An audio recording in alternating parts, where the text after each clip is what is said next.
Hello everyone. तो last part इस तरह से स्टार्ट होता है कि हाना रॉबिन से बहुत प्यार से कहती है कि robin will you marry me. और फिर वो दोनों एक स्वीट सी मेमोरी क्रिएट करने के लिए अपनी वेडिंग सेरेमनी की तरफ जाने लगते हैं। वहाँ का एनवायरनमेंट बहुत ही रोमांटिक होता है। वो दोनों वाउस लेते हैं, रिंग्स पहनाते हैं और फिर उनकी वेडिंग हो जाती है। इस वेडिंग में उनके सारे फ्रेंड्स भी मौजूद थे। अब नेक्स्ट सीन में हमें दिखाते हैं कि रॉबिन और हाना अपने स्टूडियो में बैठकर आराम से अपनी वेडिंग की फ़ोटोशूट देख रहे होते हैं और वो मैसेजेस सुनते हैं जो उनके फ्रेंड्स ने उन्हें कॉन्ग्रेचुलेटरी विशेस की थी। ये सब देखते हुए वो काफ़ी इंजॉय करते हैं और अपना क्वालिटी टाइम भी स्पेंड करते हैं। उसके बाद नेक्स्ट सीन में दिखाते हैं कि रॉबिन हाना का एक स्केच बना रहा होता है। वो उसे ड्रॉ करने की काफ़ी कोशिश करता है, लेकिन थोड़ी देर बाद उसे रियलाइज़ होता है कि ये क्या, उसकी ड्राइंग स्किल्स भी ख़त्म होती जा रही हैं। वो काफ़ी कोशिश कर रहा था, लेकिन उसके बाद वो एक बड़ा फ़ैसला लेता है और हाना को कहता है कि अब मेरे जाने का टाइम हो चुका है। हाना ये सुनकर एकदम परेशान हो जाती है। वो बहुत रोती है, उसे रोकने की कोशिश करती है कि एक दिन और, लेकिन रॉबिन कहता है कि अब के बाद इस सब का कोई फ़ायदा नहीं रहेगा। मैं इन मेमोरीज़ के साथ इस दुनिया से जाना चाहता हूँ। और उसके बाद रॉबिन बहुत अच्छे से सारों से फेयरवेल मिलता है, मिनवू से भी मिलता है, उसे बहुत अच्छे से गुड बाय करता है, अपने सब चाहने वालों से मिलता है, सेक्रेटरी से मिलता है। तो वो बहुत रोता है, कहता है कि मैंने तुम्हारा कई दफ़ा दिल दुखाया, लेकिन सच में मैं तुम्हें अपना भाई ही समझता हूँ। इवन के ड्रैगन डैड भी रॉबिन को सी ऑफ करने के लिए आज आए हुए थे और वो थोड़े स्वीट लग रहे थे। सबको रॉबिन के जाने का इंतज़ार था, लेकिन जब ये टाइम आता है तो सारे लोग बहुत सैड हो जाते हैं। और उसके बाद रॉबिन को सर्जन की भी एक वीडियो मिलती है जिसमें उसने कहा था कि मैं हमेशा से चाहता था कि तुम चले जाओ, लेकिन अब ये टाइम आया है तो मैं दुखी हो गया हूँ। मैंने एक्सेप्ट कर लिया था कि सारी ज़िंदगी तुम्हारे साथ ही गुजारूंगा, शेयरिंग करके। और वो उसका थैंक्स भी करता है कि तुमने हमेशा मेरा साथ दिया, तुम्हारी वजह से ही मैं हमेशा स्ट्रॉन्ग रहा। और उसके बाद रॉबिन हाना को गुड बाय कहता है, आई लव यू बोलता है और साथ में ये भी कहता है कि हमेशा खुश रहना, मैं तुम्हें खुश देखना चाहता हूँ। वो कभी भी हाना की आंखों में आंसू नहीं देख सकता था और यही उसकी विश थी। उसके बाद डॉक्टर कंग रॉबिन पर एक ऐसा ट्रीटमेंट करती है कि उसके बाद वो वही स्वीट मेमोरीज देखता देखता जो उसने बिताई थी हाना के साथ इस दुनिया से चला जाता है और पीछे रह जाता है सिर्फ सर्जन। जब होश में आता है तो वो सर्जन होता है और उससे मिलने के बाद सेक्रेटरी ये सारा कुछ बाहर जाकर इन्फॉर्म भी कर देता है। और ये पता चलने के बाद ड्रैगन डैड भी वहाँ से चले जाते हैं और हाना भी सर्जन से मिले बगैर खामोशी से सैड सैड सी वहाँ से चली जाती है। और उसके बाद हमें ये पता चलता है कि सर्जन हमेशा से यही चाहता था कि वो रॉबिन से जान छुड़ा ले, लेकिन उसके जाने के बाद वो खुद को बिल्कुल अकेला कर लेता है। बार बार उसकी वीडियोस देखता रहता है जो उसने उसको सेंड की थी और उसे देख देख के वो सैड होता रहता है। वो इमोशनल और सेंटिमेंटल भी हो गया था। सर्जन पहले तो कभी नहीं रोया था, लेकिन आज वो रो भी रहा था। पता नहीं क्यों वो इतना इमोशनल हो रहा था, उसमें बदलाव आते जा रहे थे, वो रॉबिन की तरह का दिखने लगा था। और उसके बाद सर्जन जाता है हाना के पास जो कि खुद भी बहुत सैड थी। वो उसे सैड नहीं रखना चाहता था और वो उसे अपने साथ उसी टाउन पर ट्रिप में ले जाता है जहाँ पर रॉबिन के साथ हाना गई थी। वहाँ देखकर वो बार बार रॉबिन को याद करती है। सर्जन चाहता था कि वो अपना सारा दिल का गम अच्छे से निकाल दे, लेकिन सरप्राइजिंग बात ये थी कि सर्जन जहाँ जहाँ जाता था उसे ऐसे लगता था कि जैसे उसने ये लम्हा गुजारा हुआ है। उसे रॉबिन की सारी मेमोरीज वहाँ पर जाकर आने लगी थी। वो सारा कुछ जो रॉबिन ने किया था वो सर्जन को खुद को किया हुआ लगता है। उसे वही फीलिंग्स आती हैं जो रॉबिन को आया करती थी। लेकिन यहाँ पर हाना सर्जन से कहती है कि मैं इस बात से खुश हूँ कि तुम ठीक हो गए हो, लेकिन मेरी ये विश थी कि काश कोई एक ही इंसान होता, तुम दोनों एक इंसान होते जिसकी एक साइड रॉबिन जैसी होती और दूसरी साइड सर्जन जैसी। अगर ऐसा होता तो मैं ऐसे इंसान से बहुत प्यार करती, लेकिन मैं रॉबिन को भुला नहीं सकती। और ये कहती हुई वो वहाँ से चली जाती है। वो आज तक रॉबिन को ही मिस कर रही थी और उसी की तलाश में थी।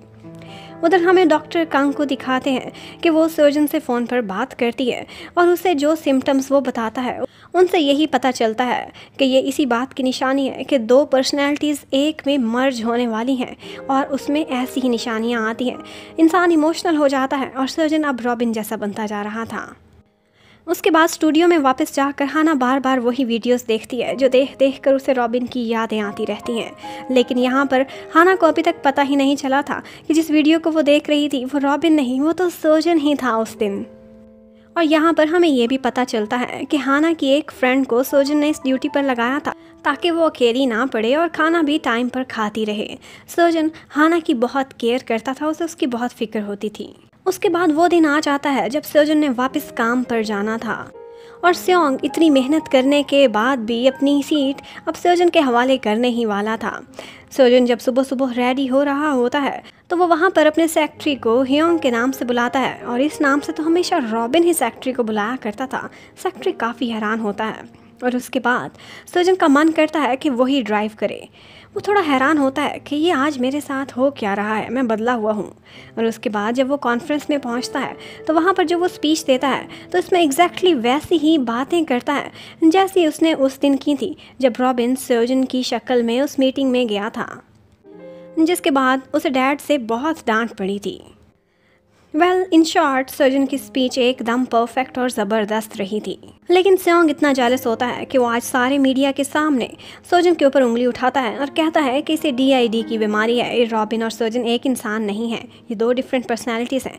और उसे चैलेंज करता है कि वो सारी दुनिया के सामने कुछ ड्रॉ करके दिखाए, क्योंकि सोजन को तो ड्राइंग आती नहीं थी। लेकिन यहाँ पर अब रॉबिन की पर्सनैलिटी पूरी तरह से सोजन के अंदर मर्ज हो चुकी थी। वो एक बहुत अच्छी सी ड्राइंग सबके सामने बना कर दिखा देता है।